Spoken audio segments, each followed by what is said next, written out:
بسم الله الرحمن الرحيم. قد سمع الله قول التي تجادلك في زوجها وتشتكي إلى الله والله يسمع تحاوركما إن الله سميع بصير. الذين يظهرون منكم من نسائهم ما هن أمهاتهم إن أمهاتهم إلا اللائي ولدنهم وإنهم ليقولون منكرا من القول وزورا وإن الله لعفو غفور. والذين يظهرون من نسائهم ثم يعودون لما قالوا فتحرير رقبة من قبل أن يتماسا ذلكم توعظون به والله بما تعملون خبير.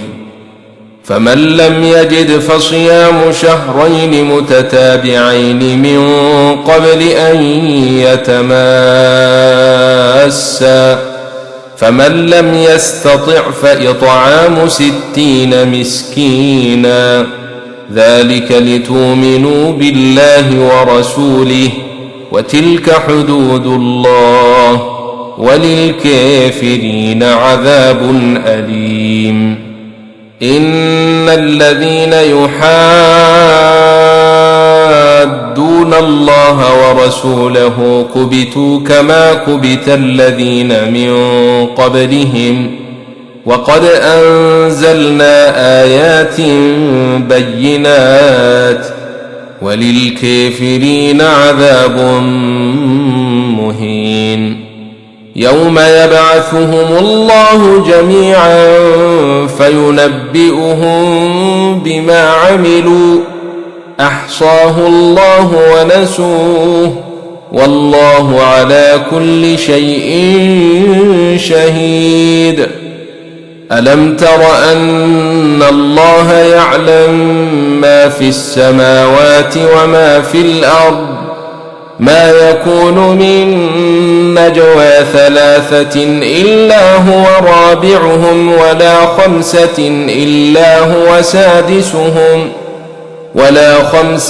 إلا هو سادسهم ولا أدنى من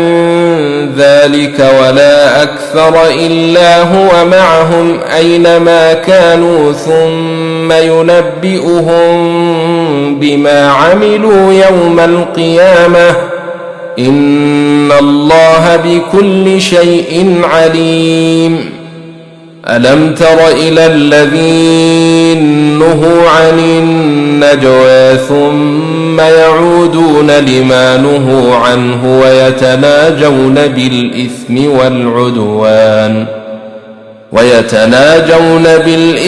والعدوان ومعصية الرسول وإذا جاءوك حيوك بما لم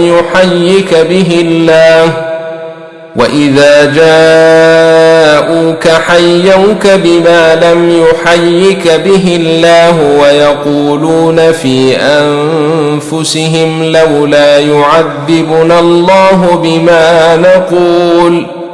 حسبهم جهنم يصلونها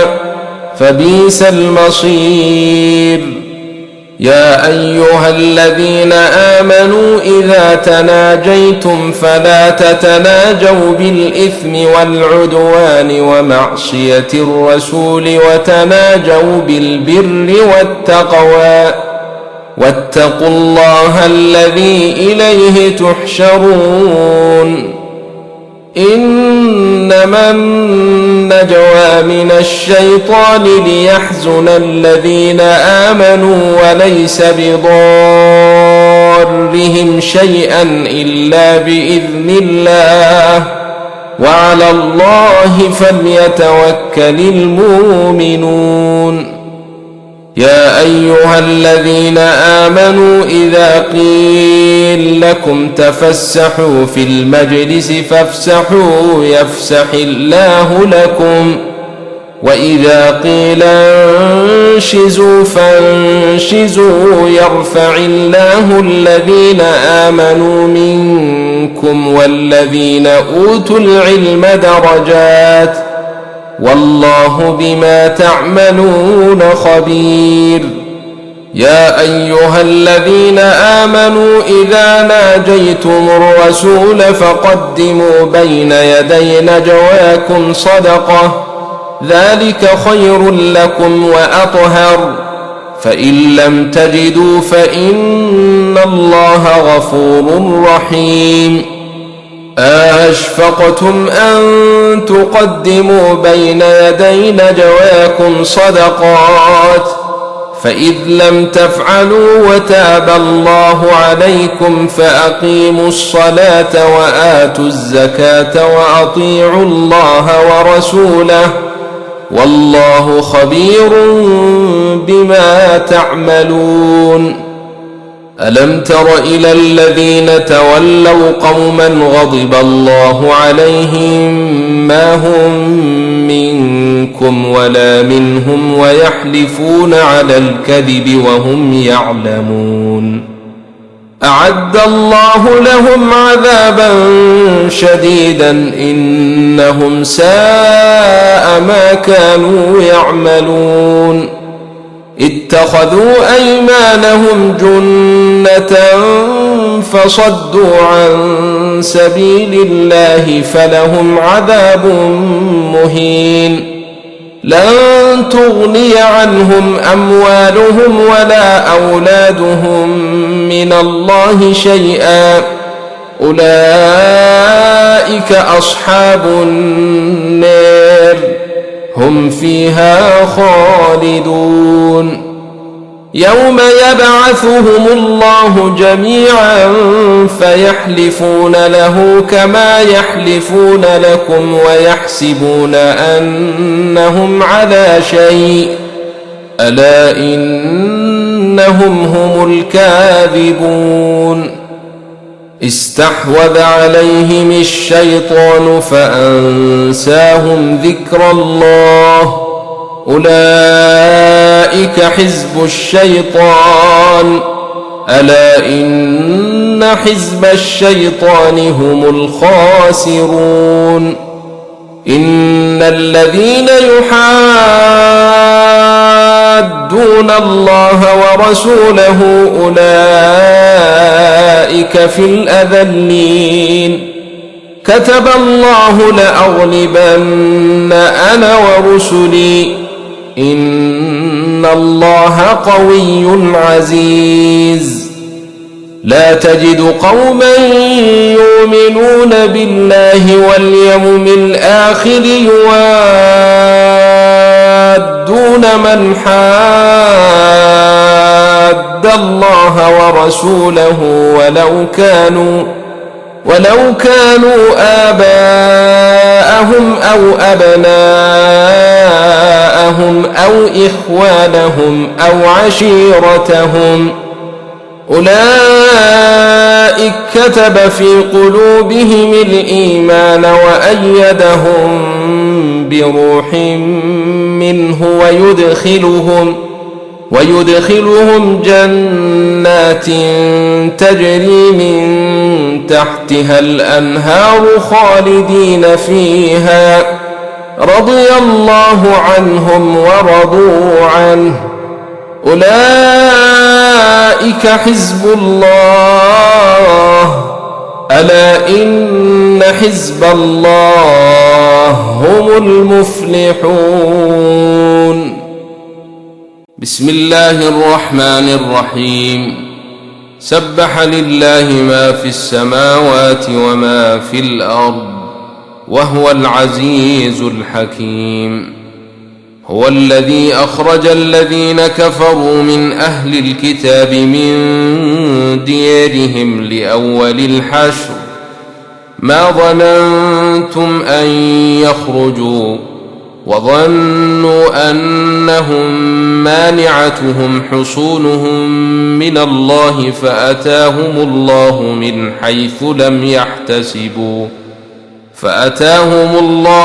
حيث لم يحتسبوا وقذف في قلوبهم الرعب يخربون بيوتهم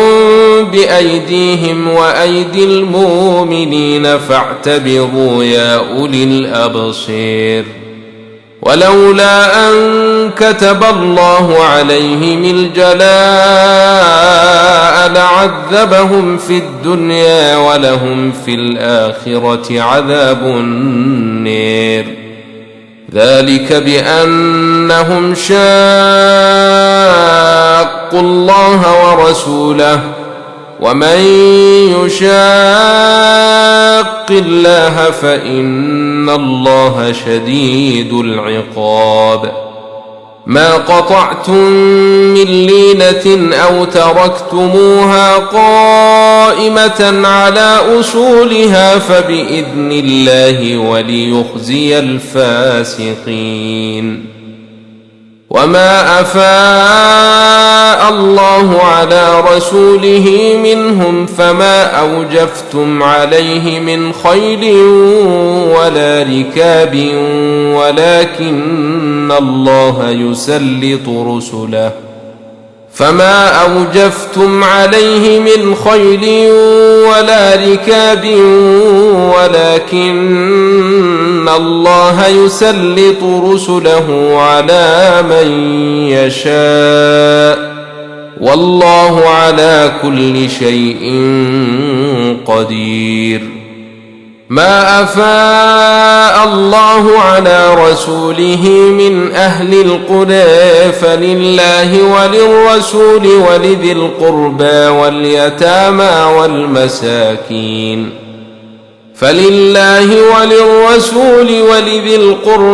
واليتامى والمساكين وابن السبيل كي لا يكون دولة بين الأغنياء منكم وما آتاكم الرسول فخذوه وما نهاكم عنه فانتهوا واتقوا الله إن الله شديد العقاب للفقراء المهاجرين الذين أخرجوا من ديارهم وأموالهم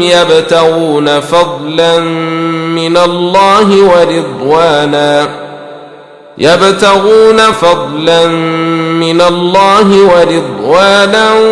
وينصرون الله ورسوله أولئك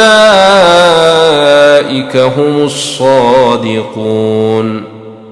والذين تبوأوا الدار والإيمان من قبلهم يحبون من هاجر إليهم ولا يجدون في صدورهم حاجة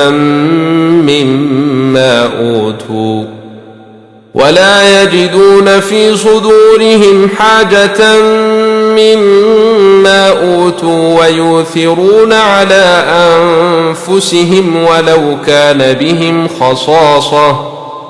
ومن يوق شح نفسه فأولئك هم المفلحون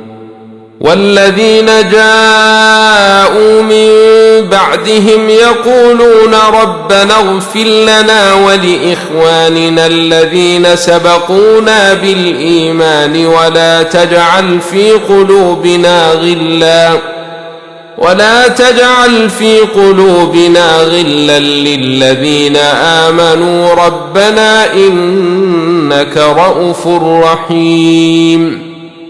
ألم تر إلى الذين نافقوا يقولون لإخوانهم الذين كفروا من أهل الكتاب لئن أخرجتم لنخرجن معكم ولا نطيع فيكم أحدا أبدا وإن قتلتم وإن قتلتم لننصرنكم والله يشهد إنهم لكاذبون لئن أخرجوا لا يخرجون معهم ولئن قتلوا لا ينصرونهم ولئن نصروهم ليولن الأدبار ثم لا ينصرون لأنتم أشد رهبة في صدورهم من الله ذلك بأنهم قوم لا يفقهون لا يقاتلونكم جميعا إلا في قرى محصنة أو من وراء جدار باسهم بينهم شديد تحسبهم جميعا وقلوبهم شتى ذلك بأنهم قوم لا يعقلون كمثل الذين من قبلهم قريبا ذاقوا وبال أمرهم ولهم عذاب أليم كمثل الشيطان إذ قال للإنسان اكفر فلما كفر قال إني بريء منك إني أخاف الله رب العالمين فكان عاقبتهما أنهما في النار خالدين فيها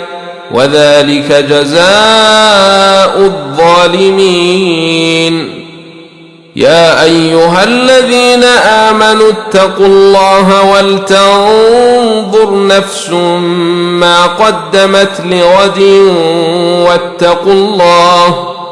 إن الله خبير بما تعملون ولا تكونوا كالذين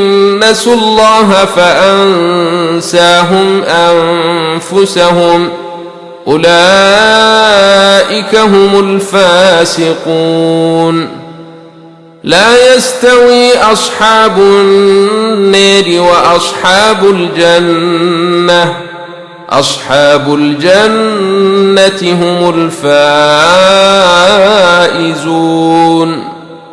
لو أنزلنا هذا القرآن على جبل لرأيته خاشعا متصدعا من خشية الله وتلك الأمثال نضربها للناس لعلهم يتفكرون هو الله الذي لا إله إلا هو عالم الغيب والشهادة هو الرحمن الرحيم هو الله الذي لا إله إلا هو الملك القدوس السلام المؤمن المهيمن العزيز الجبار المتكبر سبحان الله عما يشركون هو الله الخالق البارئ المصور له الأسماء الحسنى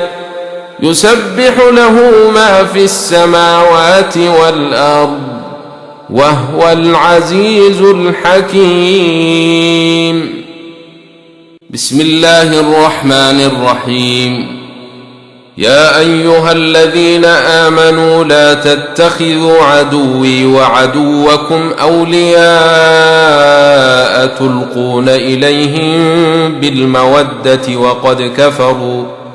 وقد كفروا بما جاءكم من الحق يخرجون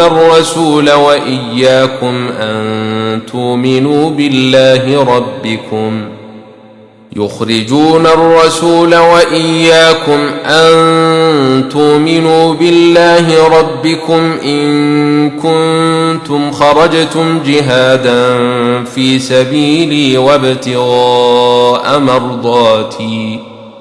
تسرون إليهم بالمودة وأنا أعلم بما أخفيتم وما أعلنتم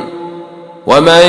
يفعله منكم فقد ضل سواء السبيل إن يثقفوكم يكونوا لكم أعداء ويبسطوا إليكم أيديهم وألسنتهم بالسوء وودوا لو تكفرون لن تنفعكم أرحامكم ولا أولادكم يوم القيامة يفصل بينكم والله بما تعملون بصير قد كانت لكم إسوة حسنة في إبراهيم والذين معه إذ قالوا لقومهم إنا براء منكم ومما تعبدون من دون الله كفرنا بكم وبدا بيننا وبينكم العداوة والبغضاء وبدا حتى تؤمنوا بالله وحده إلا قول إبراهيم لأبيه لأستغفرن لك وما أملك لك من الله من شيء ربنا عليك توكلنا وإليك أنبنا وإليك المصير ربنا لا تجعلنا فتنة للذين كفروا واغفر لنا ربنا إنك أنت العزيز الحكيم لقد كان لكم فيهم إسوة حسنة لمن كان يرجو الله واليوم الآخر ومن يتول فإن الله هو الغني الحميد عسى الله أن يجعل بينكم وبين الذين عاديتم منهم مودة والله قدير والله غفور رحيم لا ينهاكم الله عن الذين لم يقاتلوكم في الدين ولم يخرجوكم من دياركم أن تبروهم وتقسطوا إليهم إن الله يحب المقسطين إنما ينهاكم الله عن الذين قاتلوكم في الدين وأخرجوكم من دياركم وظاهروا على إخراجكم أن تولوهم ومن يتولهم فأولئك هم الظالمون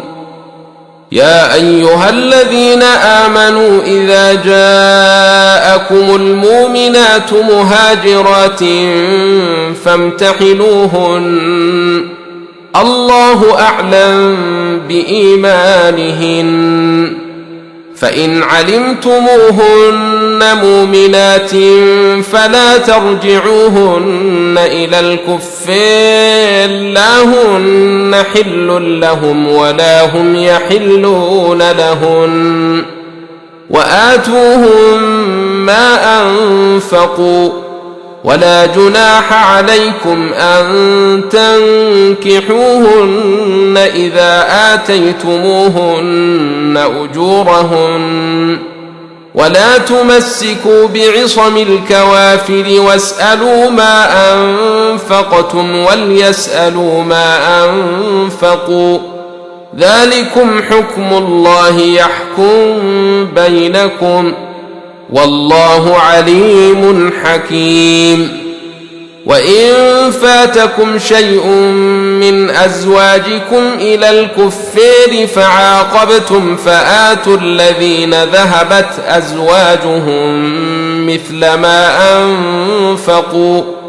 واتقوا الله الذي أنتم به مؤمنون. يا أيها النبي إذا جاءك المؤمنات يبايعنك على أن لا يشركن بالله شيئا ولا يسرقن ولا يزنين ولا يقتلن أولادهن ولا ياتين ببهتان يفترينه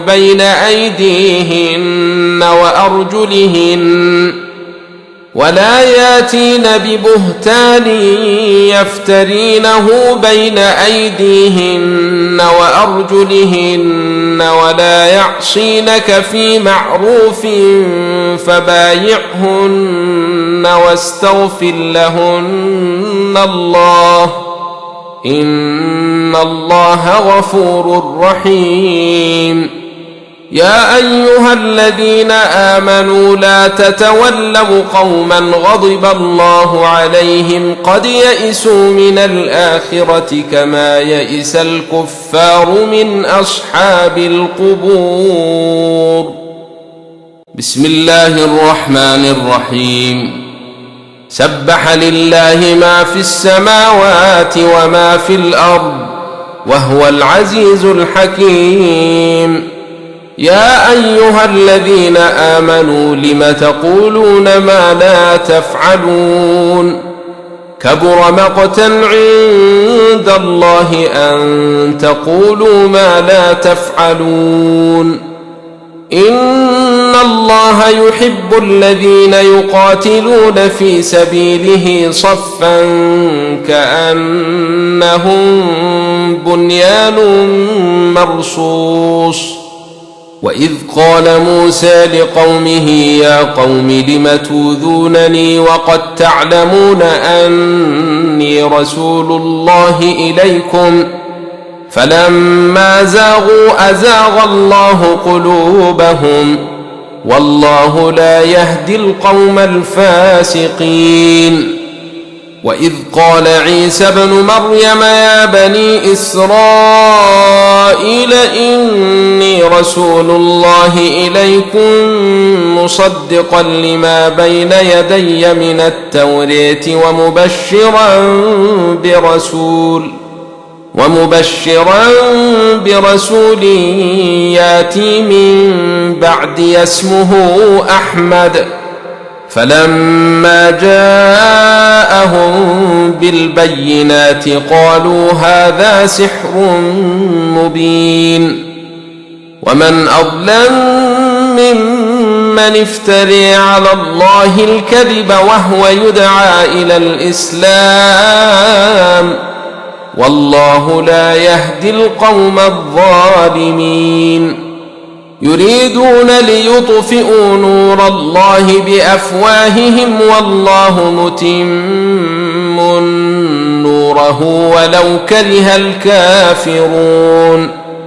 هو الذي أرسل رسوله بالهدى ودين الحق ليظهره على الدين كله ولو كره المشركون. يا أيها الذين آمنوا هل أدلكم على تجارة تنجيكم من عذاب أليم تؤمنون بالله ورسوله وتجاهدون في سبيل الله بأموالكم وأنفسكم ذلكم خير لكم إن كنتم تعلمون. يغفر لكم ذنوبكم ويدخلكم جنات تجري من تحتها الأنهار ومساكن طيبة في جنات عدن ذلك الفوز العظيم. وأخرى تحبونها نصر من الله وفتح قريب وبشر المؤمنين. يا أيها الذين آمنوا كونوا أنصارا لله كما قال عيسى بن مريم للحواريين من أنصاري إلى الله قال الحواريون نحن أنصار الله فآمنت طائفة من بني إسرائيل وكفرت طائفة فأيدنا الذين آمنوا على عدوهم فأصبحوا ظاهرين. بسم الله الرحمن الرحيم. يسبح لله ما في السماوات وما في الأرض الملك القدوس العزيز الحكيم. هو الذي بعث في الأميين رسولا منهم يتلو عليهم آياته ويزكيهم ويعلمهم الكتاب والحكمة وإن كانوا من قبل لفي ضلال مبين. وآخرين منهم لما يلحقوا بهم وهو العزيز الحكيم. ذلك فضل الله يؤتيه من يشاء والله ذو الفضل العظيم. مثل الذين حملوا التوراة ثم لم يحملوها كمثل الحمار يحمل أسفارا بئس مثل القوم الذين كذبوا بآيات الله والله لا يهدي القوم الظالمين. قل يا أيها الذين هادوا إن زعمتم أنكم أولياء لله من دون الناس فتمنوا الموت إن كنتم صادقين ولا يتمنونه أبدا بما قدمت أيديهم والله عليم بالظالمين. قل إن الموت الذي تفرون منه فإنه ملاقيكم ثم تردون إلى عالم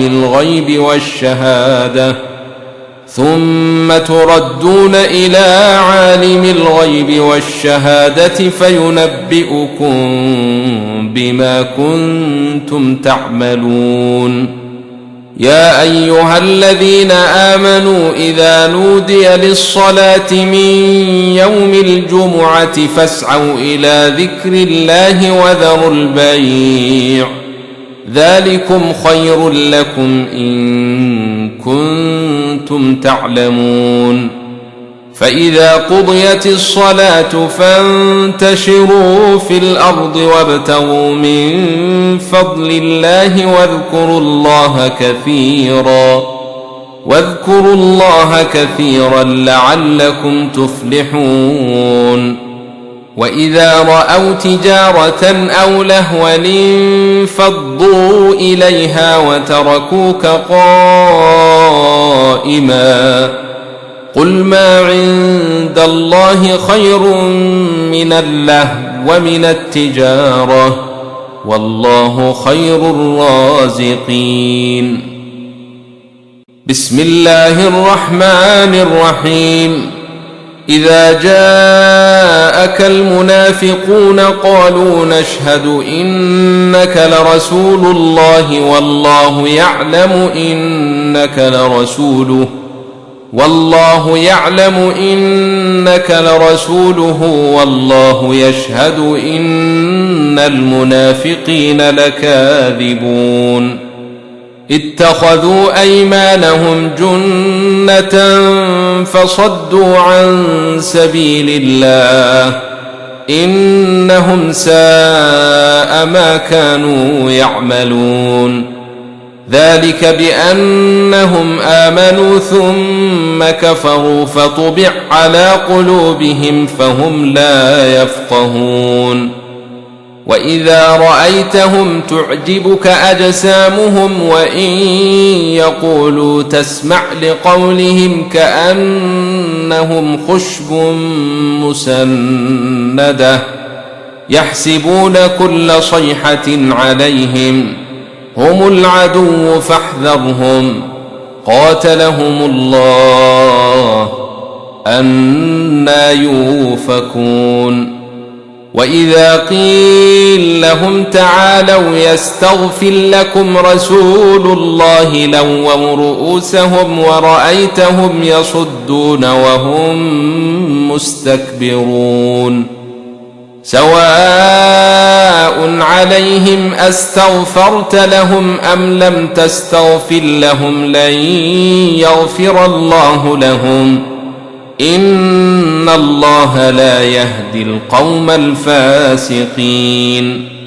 هم الذين يقولون لا تنفقوا على من عند رسول الله حتى ينفضوا ولله خزائن السماوات والأرض ولكن المنافقين لا يفقهون يقولون لئن رجعنا إلى المدينة ليخرجن الأعز منها الأذل ولله العزة ولرسوله وللمؤمنين ولكن المنافقين لا يعلمون يا أيها الذين آمنوا لا تلهكم أموالكم ولا أولادكم عن ذكر الله ومن يفعل ذلك فأولئك هم الخاسرون وأنفقوا مما رزقناكم من قبل أن ياتي أحدكم الموت فيقول رب لولا أخرتني إلى أجل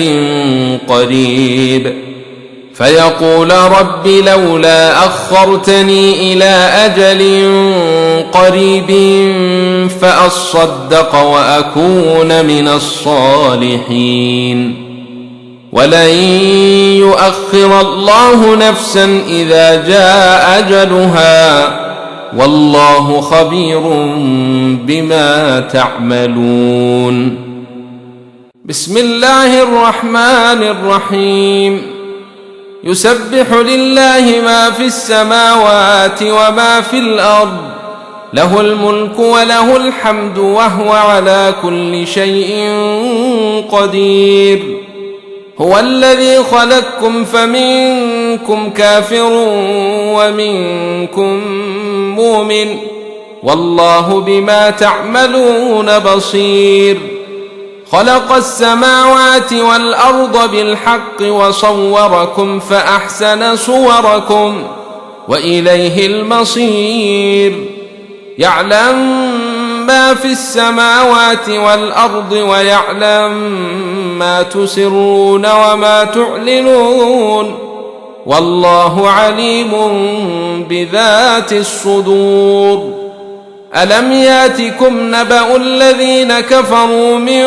قبل فذاقوا وبال أمرهم ولهم عذاب أليم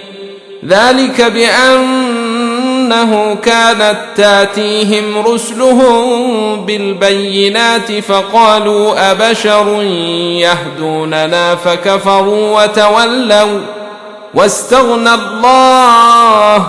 والله غني حميد زعم الذين كفروا أن لن يبعثوا قل بلى وربي لتبعثن ثم لتنبؤن بما عملتم وذلك على الله يسير فآمنوا بالله ورسوله والنور الذي أنزلنا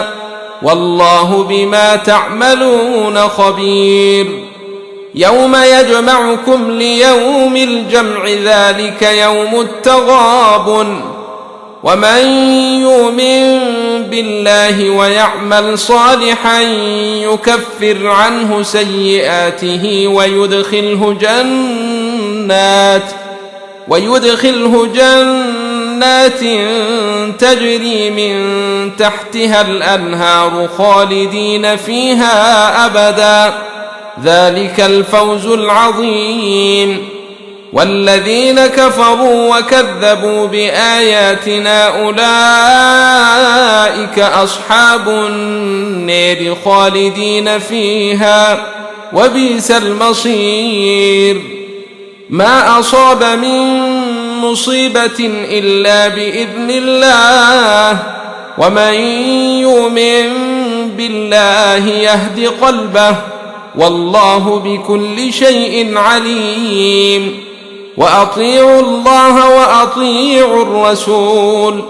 فإن توليتم فإنما على رسولنا البلاغ المبين.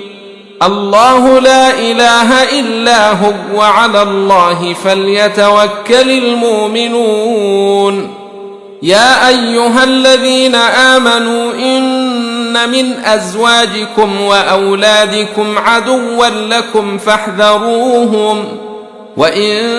تعفوا وتصفحوا وتغفروا فإن الله غفور رحيم. إنما أموالكم وأولادكم فتنة، والله عنده أجر عظيم. فاتقوا الله ما استطعتم واسمعوا وأطيعوا وأنفقوا خيرا لأنفسكم، ومن يوق شح نفسه فأولئك هم المفلحون. إن تقرضوا الله قرضا حسنا يضاعفه لكم ويغفر لكم، والله شكور حليم. عالم الغيب والشهادة العزيز الحكيم. بسم الله الرحمن الرحيم. يا أيها النبي إذا طلقتم النساء فطلقوهن لعدتهن وأحصوا العدة، واتقوا الله ربكم لا تخرجوهن من بيوتهن ولا يخرجن إلا أن ياتين بفاحشة مبينة، وتلك حدود الله، ومن يتعد حدود الله فقد ظلم نفسه، لا تدري لعل الله يحدث بعد ذلك أمرا. فإذا بلغن أجلهن فأمسكوهن بمعروف أو فارقوهن بمعروف وأشهدوا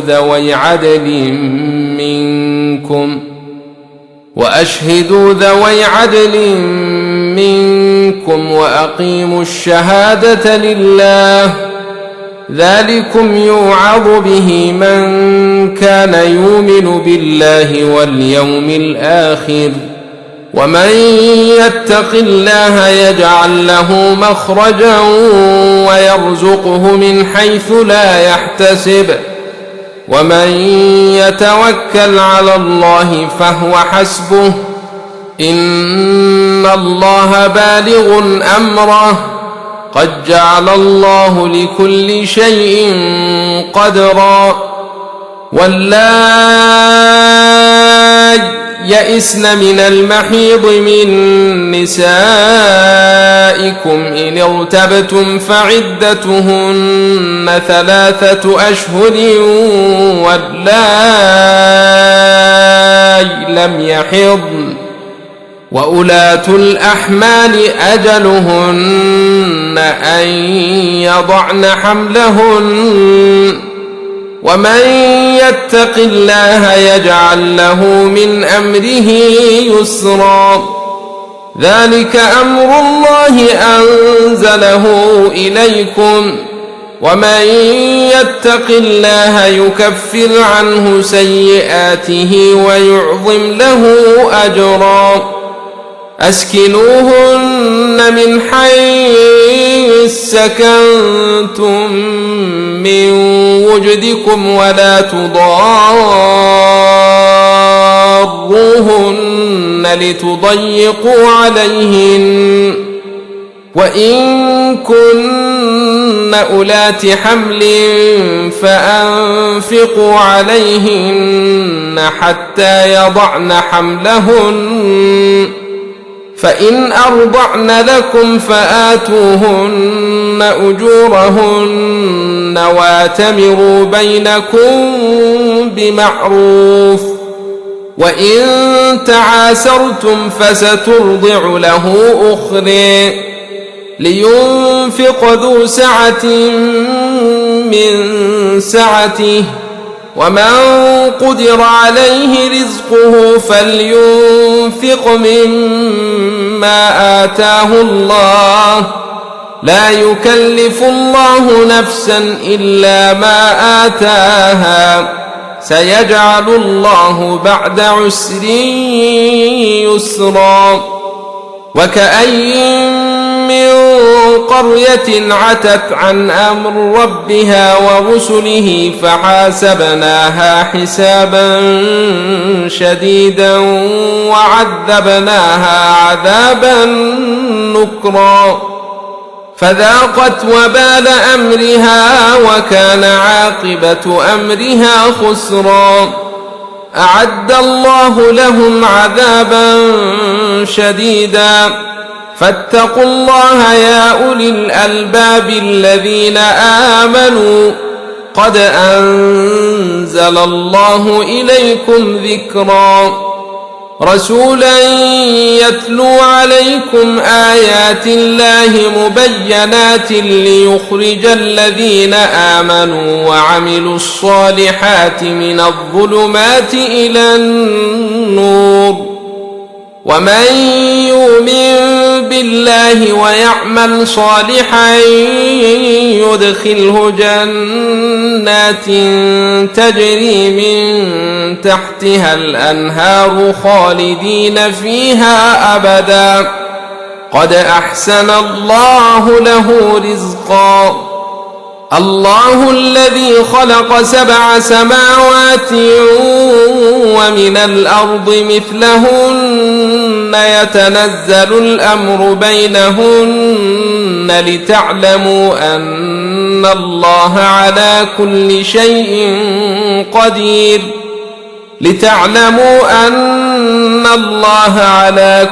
شيء قدير وأن الله قد أحاط بكل شيء علما بسم الله الرحمن الرحيم يا أيها النبي لم تحرم ما أحل الله لك تبتغي مرضات أزواجك والله غفور رحيم قد فرض الله لكم تحلة أيمانكم والله مولاكم وهو العليم الحكيم وإذ أسر النبي إلى بعض أزواجه حديثا فلما نبأت به وأظهره الله عليه عرف بعضه وأعرض عن بعض فلما نبأها به قالت من أنبأك هذا قال نبأني العليم الخبير إن تتوبا إلى الله فقد صغت قلوبكما وإن تظاهرا عليه فإن الله هو مولاه وجبريل وصالح المؤمنين والملائكة بعد ذلك ظهير عسى ربه إن طلقكن أن يبدله أزواجا خيرا منكن مسلمات مسلمات مؤمنات قانتات تائبات عابدات سائحات ثيبات وأبكارا يا أيها الذين آمنوا قوا أنفسكم وأهليكم نارا وقودها الناس والحجارة عليها ملائكة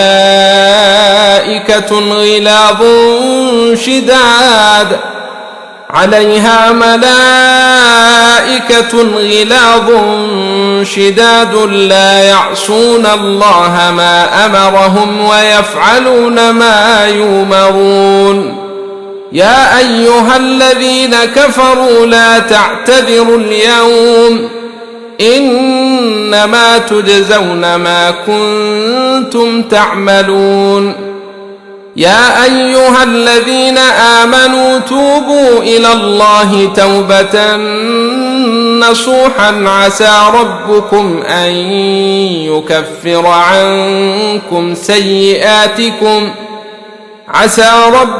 أن يكفر عنكم سيئاتكم ويدخلكم جنات تجري من تحتها الأنهار يوم لا يخزي الله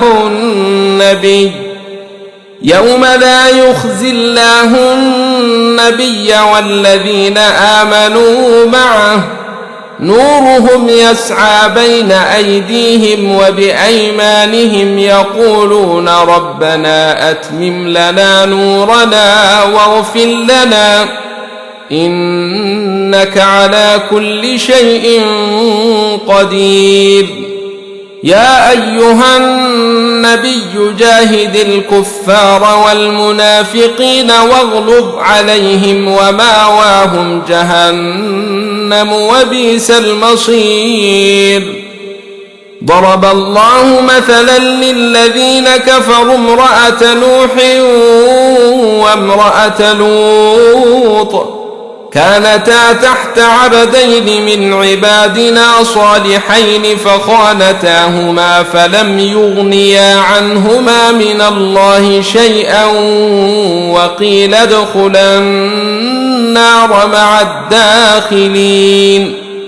وضرب الله مثلا للذين آمنوا امرأة فرعون إذ قالت رب ابن لي عندك بيتا في الجنة ونجني من